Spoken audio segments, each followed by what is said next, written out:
Salut à tous et bienvenue dans Côté Comics et aujourd'hui, on a du lourd. Alors on va commencer avec Julien qui nous parlera des actualités et des sorties de la semaine. On se rendra ensuite à Iceberg et Débis pour que Thomas nous propose un nouveau comic book. On va voir qu'est-ce qu'il nous a choisi de beau. Ensuite on va faire notre liste au Père Noël. C'est important, hein, une fois par an, faut la faire. Et on va terminer avec J'ai une question comics qui fait son grand retour, et oui. Et aujourd'hui on répondra à la question de Léo qui veut tout savoir sur les œuvres de Robert Kirkman, qui est le papa de Walking Dead. C'est pas beau? Si, c'est magnifique. Alors on y va? Ben oui, alors on y va.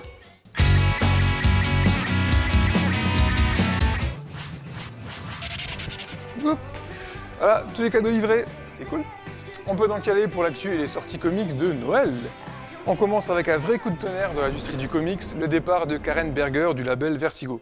C'est elle qui en 1993 avait lancé ce label, destiné à un public plus mature au sein de DC Comics, et qui a vu naître tout simplement certains des plus grands chefs-d'œuvre de l'histoire des comics, tels que Sandman, Fable, Hellblazer, Why the Last Man, Swamp Thing, Transmétropolitaine ou encore Preacher, et j'en passe et des meilleurs. Une vraie mauvaise nouvelle donc, et on espère que Vertigo pourra y survivre.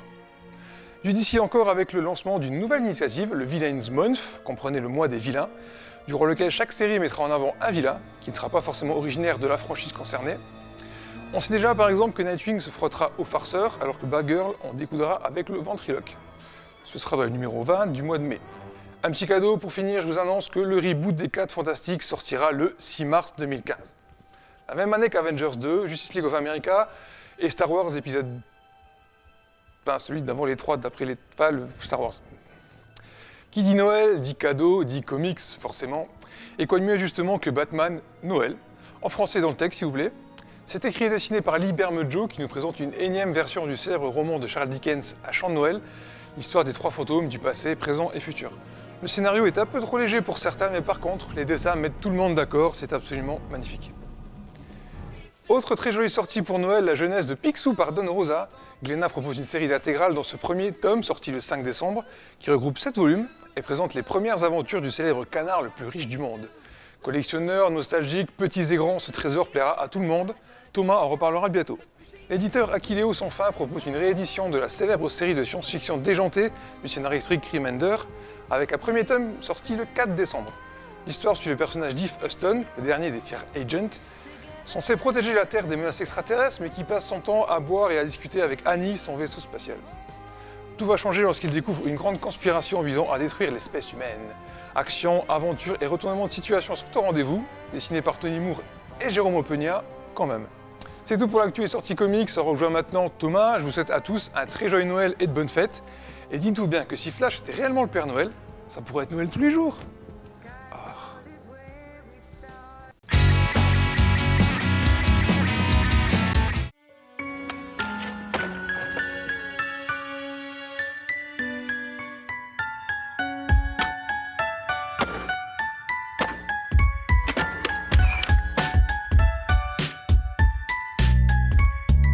J'ai décidé de vous parler d'Irrécupérable.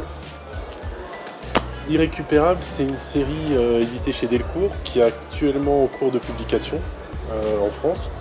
Donc le tome 4 est sorti récemment, bientôt le tome 5 va sortir.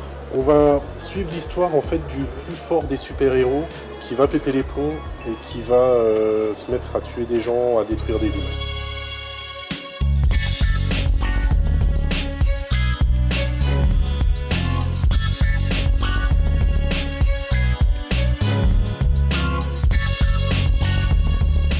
L'histoire va développer petit à petit plein de petits bouts de sa vie qui vont nous aider à comprendre ce qui arrive en fait.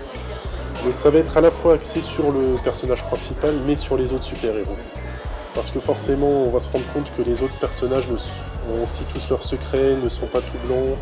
Et grâce aux choses qu'on va apprendre sur ce super-héros petit à petit, on va pouvoir s'identifier d'un côté à lui parce qu'on va se rendre compte de plein de petites choses qui vont l'agacer petit à petit et mis bout à bout ça va faire beaucoup.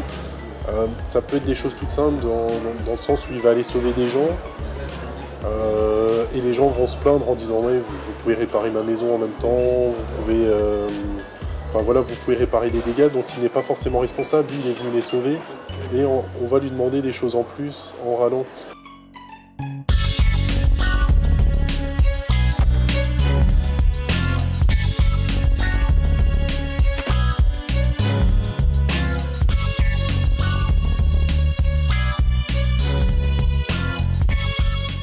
Indésirables, c'est une bonne série si vous cherchez quelque chose un peu original, un peu décalé, qui va apporter un éclairage un peu différent sur les super-héros. Le tome 4 vient de sortir, le tome 5 sort au mois de janvier. C'est une série qu'on doit trouver facilement dans toutes les bonnes librairies. Moi j'ai fini, je vous laisse avec Jeff qui va vous présenter quelques petits livres de fin d'année.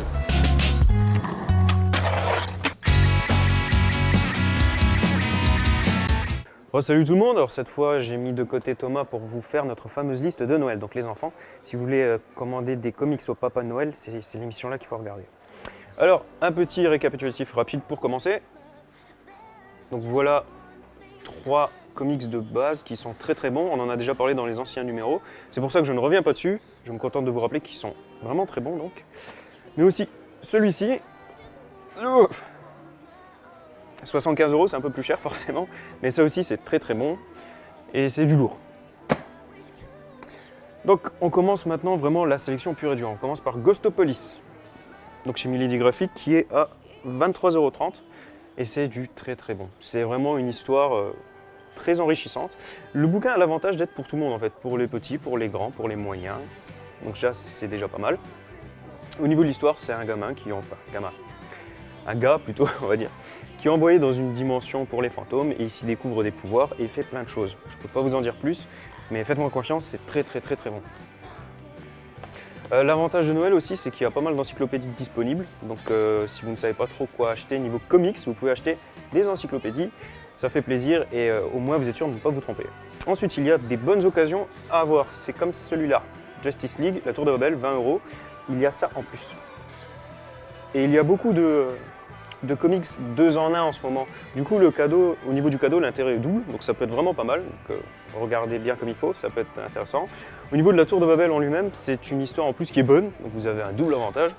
Et si vous regardez bien, Batman il est debout, et tous les autres ils font dodo, c'est pas pour rien, la JLA est vraiment en danger cette fois. Maintenant, on repasse un peu dans ce qui est, comme on l'a dit, des cadeaux autres que les comics purs et durs. Donc c'est le cas des Trésors de Marvel, 59,90 € hors collection. Donc ce cadeau-là serait un peu comme les encyclopédies, hein. C'est le cadeau, je ne me prends pas la tête. Il y a un peu tout dedans, il y a des croquis, il y a des covers. C'est vraiment un objet de collection, quoi. Les éléments peuvent en être sortis. C'est vraiment sympa comme cadeau à faire. D'ailleurs, si vous ne savez pas quoi m'offrir, ça m'irait très bien. Alex, tu m'entends? Non, c'est rien. D'accord, merci Alex. Julien, super-héros et philo, 18 € chez Brielle. Alors ce cadeau-là, ça serait pas forcément pour tous les âges, il y a une dimension un peu plus culturelle, on va dire. C'est un travail qui a été fait sérieusement, c'est une très bonne lecture, ça peut être très sympa. Si vous ne voulez pas lire des comics, mais que l'univers des comics vous intéresse, ça peut être pas mal. On passe au petit dernier de notre sélection, les comics, les indispensables de la BD américaine. Donc c'est fait par Thierry Mornay, qui est le responsable éditorial de Delcourt, 24,95 €. Alors ce livre, pour être honnête, en gros, c'est ce livre qui fait notre travail, plus ou moins. C'est-à-dire que ce comics vous parle de tous les incontournables des comics. Il vous fait un gros listing, le travail a été fait avec sérieux, c'est vraiment très impressionnant. Donc si vous voulez avoir une certaine de culture comics rapidement, il faut commencer par ça. Voilà. Donc encore une fois, je vous rappelle qu'il y a beaucoup d'autres choses à voir que les comics. Il y a des encyclopédies par exemple, mais il y a aussi des figurines. Donc les prix varient, tout dépend de votre budget. Donc quant à moi, j'ai ma fameuse liste. Maintenant, il n'y a plus qu'à piquer tout ça. À payer tout ça, pardon. Vous avez vu, ça en fait de la lecture, hein. Vous êtes jaloux? J'espère bien. Donc on va passer à la rubrique qui fait son grand retour, comme je vous l'avais dit, qui est J'ai une question comics. Et on va répondre à la question de Léo, qui veut donc savoir les autres œuvres de Kirkman. Si vous-même vous avez des questions, c'est là que ça se passe. Donc comme déjà dit, Walking Dead, on le met de côté, on en a déjà beaucoup parlé. Tout comme Marvel Zombie, il a un peu travaillé dessus, il y a beaucoup de choses à dire, donc on en parlera une autre fois. Non, on va commencer par Hunt, qui est dessiné par Greg Capullo, qui est le dessinateur actuel de Batman. Donc c'est quand même un grand nom. Au niveau de l'histoire, c'est plutôt simple, c'est un prêtre qui, après la mort de son frère, se voit entraîner malgré lui dans une existence d'espion où les meurtres, les mystères et les trahisons s'enchaînent. Et en fait, il va pouvoir fusionner avec son frère, donc il y a quand même une dimension fantastique, et c'est avec ça qu'il va essayer de découvrir qui a tué son frère. C'est quand même pas mal du tout. 3 tomes actuellement, et c'est chez Delcourt. Donc deuxième comics, Brit. Bon, au niveau de l'histoire, on va y aller très rapidement parce qu'elle est assez basique, hein, soyons honnêtes. Alors en gros, c'est un gros bourrin, une sorte de nettoyeur. Et l'idée c'est, s'il y a un problème, on envoie Brit.